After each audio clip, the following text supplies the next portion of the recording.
नमस्कार दोस्तों, 31 मई से पहले निपटा ले ये 3 काम 1 जून से मध्य प्रदेश में होंगे। 10 बड़े बदलाव, आइए जानते हैं मध्य प्रदेश की बड़ी खबरें। आज की पहली खबर,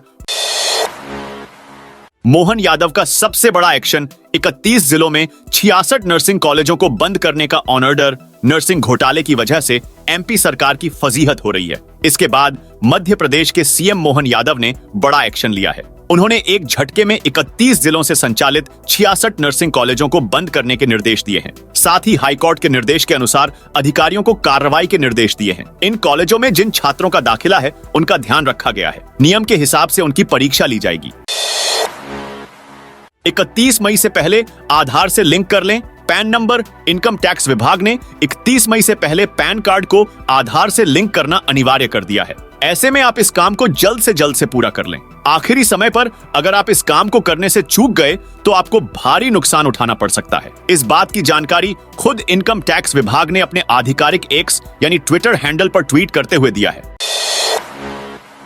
सीएम डॉक्टर यादव बोले, अवैध खनन में लगी मशीनों को जब्त करें। मुख्यमंत्री डॉक्टर मोहन यादव ने मंगलवार को संभागीय बैठकों में हुए निर्णयों के क्रियान्वयन को लेकर समीक्षा बैठक की। इसमें मुख्यमंत्री ने रेत उत्खनन में अवैध रूप से लगी मशीनों को तत्काल जब्त करने के निर्देश दिए। मुख्यमंत्री ने बैठक में कहा कि प्रदेश में रेत उत्खनन नियमानुसार हो। उत्खनन में अवैध रूप से लगाई गई मशीनों को तत्काल जब्त किया जाए। मुख्यमंत्री ने कहा कि प्रत्येक 4 माह में प्रदेश में क्षेत्रीय स्तर पर इन्वेस्टर समिट आयोजित की जाए। मध्य प्रदेश के 4 जिलों का पारा 48 डिग्री पार। मध्य प्रदेश में गर्मी लगातार रिकॉर्ड बना रही है। यहाँ के ज्यादातर शहर भट्टी की तरह तप रहे हैं। प्रदेश में निवाड़ी जिले का पृथ्वीपुर लगातार दूसरे दिन सबसे गर्म क्षेत्र रहा। मंगलवार को यहाँ टेम्परेचर 48.5 डिग्री दर्ज किया गया। प्रदेश के 4 जिलों का तापमान 48 डिग्री से ज्यादा दर्ज किया गया, जबकि 10 जिलों का तापमान 47 डिग्री से ज्यादा रहा। गर्मी से भोपाल में 2 लोगों की मौत हो गई। मध्य प्रदेश कांग्रेस का प्रचंड जीत का दावा, जश्न की तैयारी शुरू। मध्य प्रदेश में लोकसभा चुनाव में चारों चरण के मतदान पूरे होने के बाद से ही प्रदेश कांग्रेस जीत को लेकर आश्वस्त दिख रही है। कांग्रेस के ज्यादातर नेता मध्य प्रदेश में 15 से ज्यादा सीटें जीतने का दावा कर रहे हैं और खास बात यह है कि कांग्रेस को मिलने वाली सीटों की गणित भी लोगों को बताते दिख रहे हैं। पार्टी ने परिणाम के बाद जश्न की तैयारी शुरू कर दी है। प्रदेश कार्यालय में 1 क्विंटल लड्डू के ऑर्डर दिए गए हैं। पेंशनरों के लिए खुशखबरी, मध्य प्रदेश के सेवानिवृत्त कर्मचारियों के लिए अच्छी खबर है। राज्य सरकार ने 4थे और 5वें वेतनमान वाले पेंशनरों को अंतरिम पेंशन पर महंगाई राहत की स्वीकृति प्रदान कर दी है। इसके तहत 4था और 5वां वेतनमान प्राप्त कर रहे सेवानिवृत्त कर्मचारियों को 15 मार्च 2024 को निर्धारित दर से महंगाई राहत दी जाएगी। इस संबंध में मंगलवार को वित्त विभाग ने आदेश जारी कर दिया है। मौसम को लेकर चिंतित हुए सीएम मोहन, मुख्यमंत्री मोहन यादव ने नगरीय निकायों को पर्याप्त सुविधाएं जुटाने के लिए निर्देशित किया है। इसके तहत तेज गर्मी से राहत देने के लिए जगह जगह ग्रीन नेट और वाटर स्प्रे की व्यवस्था करने के लिए कहा गया है। 5 राज्यों की 13 कंपनियों ने मांगा कटनी का तेंदुपत्ता। वन मंडल अधिकारी गौरव शर्मा ने बताया कि शासन द्वारा इस बार तेंदुपत्ता संग्रहण के लिए 4126 रुपए प्रति मानक बोरा दे रही है। वहीं जिले में संग्रहण कार्य में 30 वाणोपज समितियां के माध्यम से 40,000 से अधिक परिवार मिलकर कार्य कर रहे हैं, जिन्होंने पिछले 5 वर्ष का रिकॉर्ड तोड़ते हुए 37,000 मानक बोरा का लक्ष्य 100% पूर्ण करते हुए अब क्षमता से अधिक का संग्रहण करने में लगे हैं। कटनी जिले के सबसे बड़े और गुणवत्ता युक्त तेंदुपत्ता 2 वन परिक्षेत्र में पाए गए हैं, जहां के लिए मध्य प्रदेश, राजस्थान, तेलंगाना, हैदराबाद सहित आसाम की 13 नामी कंपनियों ने आगे बढ़कर खरीदी में रुचि दिखाई है। मध्य प्रदेश में रेमल तूफान का असर, बंगाल की खाड़ी में उठे रेमल तूफान का असर मध्य प्रदेश में भी दिखाई देने लगा है। प्रदेश में कई जगह मौसम का मिजाज एकदम से बदल गया। कुछ जिलों में अचानक मौसम खराब होने के कारण हवाई सेवा तक प्रभावित हुई और भोपाल के राजा भोज इंटरनेशनल एयरपोर्ट पर एक फ्लाइट की इमरजेंसी लैंडिंग करनी पड़ी। अवैध रूप से फीस व पुस्तकों की कीमतें बढ़ाने के लिए दुकान मालिकों के खिलाफ एक्शन। जबलपुर जिले में प्रशासन ने अवैध रूप से फीस और पाठ्य पुस्तकों की कीमतें बढ़ाने के आरोप में स्कूल पदाधिकारियों और दुकान मालिकों के खिलाफ 11 प्राथमिकियां दर्ज कराई हैं। एक वरिष्ठ अधिकारी ने सोमवार को यह जानकारी दी।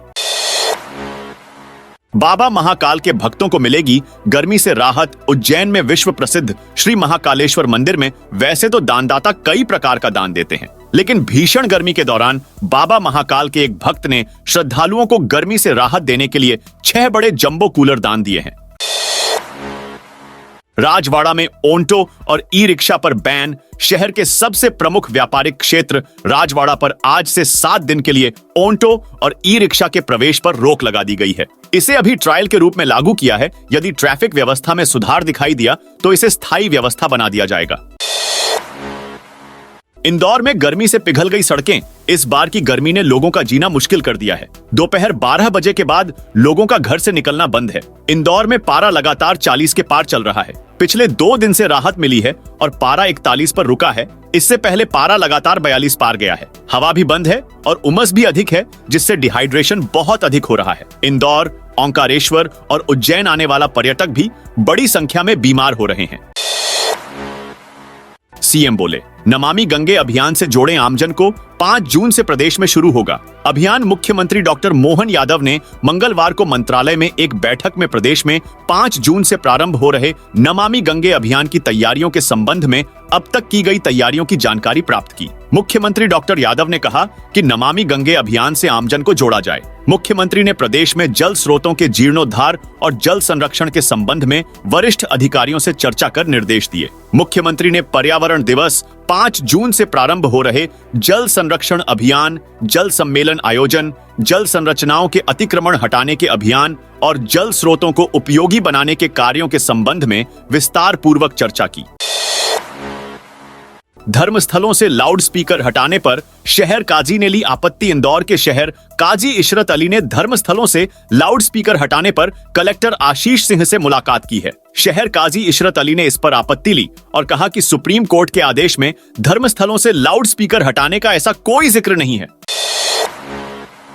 मनरेगा में करोड़ों का भ्रष्टाचार, जांच के बाद कार्यवाही नहीं। दमोह जिले में मनरेगा योजना के तहत करोड़ों का भ्रष्टाचार जांच में पाया गया। इसके बावजूद भी दोषियों के खिलाफ कार्यवाही नहीं किए जाने को चुनौती देते हुए हाईकोर्ट में याचिका दायर की गई थी।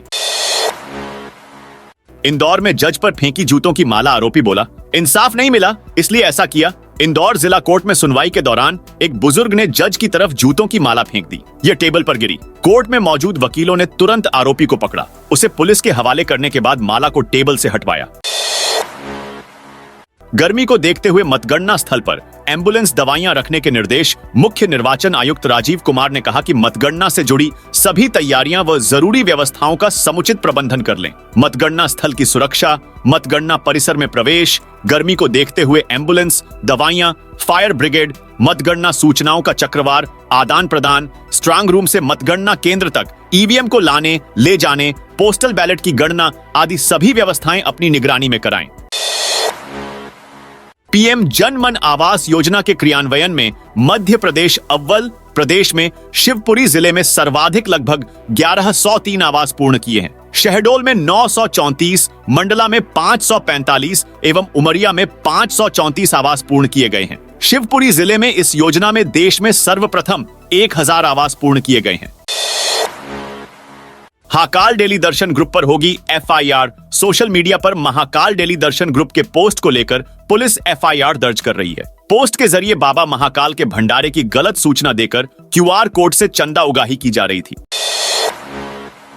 मध्य प्रदेश की 3 ट्रेनों को बम से उड़ाने की धमकी देने वाला गिरफ्तार। भोपाल से गुजरने वाली 3 ट्रेनों को बम से उड़ाने की धमकी भरा मैसेज करने वाले युवक को भोपाल क्राइम ब्रांच पुलिस ने गिरफ्तार कर लिया है। आरोपी शाजापुर जिला स्थित काला पीपल का रहने वाला है और चूना भट्टी थाना क्षेत्र में अपने एक रिश्तेदार के पड़ोस में रहता है। आरोपी ने पड़ोस में रहने वाले रिश्तेदार युवक को इस मामले में फंसाने के लिए धमकी भरा मैसेज किया था। वह खुद भी प्रसिद्धि पाना चाहता था। पुलिस ने धमकी भरा मैसेज करने के 6 घंटे के अंदर ही आरोपी को धर दबोचा है। भीषण गर्मी में रेलवे का बड़ा फैसला। ट्रेनों में 3 जून तक बढ़ा दिए एसी कोच। गर्मी की छुट्टियां मनाने जा रहे यात्रियों के लिए भीषण गर्मी में सुकून भरी खबर है। रेलवे ने वेटिंग लिस्ट वाले यात्रियों की सुविधा के लिए एसी और नॉन एसी कोच बढ़ाए हैं। जानकारी के लिए बता दें कि गर्मी बढ़ने के कारण ट्रेनों में एसी कोच की डिमांड बढ़ गई है। रानी दुर्गावती विश्वविद्यालय में 200 कंप्यूटर की आधुनिक लैब बनेगी। रानी दुर्गावती विश्वविद्यालय में 200 कंप्यूटर की आधुनिक लैब बनाई जाएगी ताकि विद्यार्थी यहां पर आईटी से जुड़ी जानकारी से अपग्रेड हो सके। मंगलवार को भोपाल में पीएम रूसा योजना से जुड़ी बैठक हुई। रानी दुर्गावती विश्वविद्यालय से कुल सचिव डॉक्टर दीपेश मिश्र यहां से शामिल हुए। उन्होंने बताया कि 20 करोड़ रुपए का अनुदान रूसा के माध्यम से मिलेगा। इंदौर एदलाबाद हाईवे का पहला चरण हुआ पूरा, जल्द शुरू होगा। Toll booth Indore Edlabad national highway authority on of India NHAI के प्रथम चरण में बोरगांव से धनगांव तक करीब 58 किलोमीटर के 4 लेन हाईवे का कार्य पूरा हो चुका है। अब खंडवा से इंदौर और बुरहानुपुर का सफर करने वालों को राहत मिलेगी। वैसे 4 चरणों में बनने वाले इस हाईवे का करीब 75% कार्य बाकी है। प्रथम चरण में बन चुके बोरगांव से धनगांव तक के हाईवे की लागत वसूलने के लिए निर्माण कंपनी द्वारा खंडवा के निकट मोकल गांव में टोल बैरियर बनाया जा रहा है। मध्य प्रदेश के 4 शहरों के 20 बार रेस्टोरेंट पर जीएसटी का छापा। राज्य जीएसटी की एंटी एविजन ब्यूरो की टीम ने मंगलवार को इंदौर, भोपाल, सागर और रीवा में 20 बार रेस्टोरेंट पर छापा मारा है। सभी जगह बड़े स्तर पर जीएसटी चोरी के प्रमाण मिले हैं। दोस्तों, यह थी उत्तर प्रदेश की ताजा और बड़ी खबरें।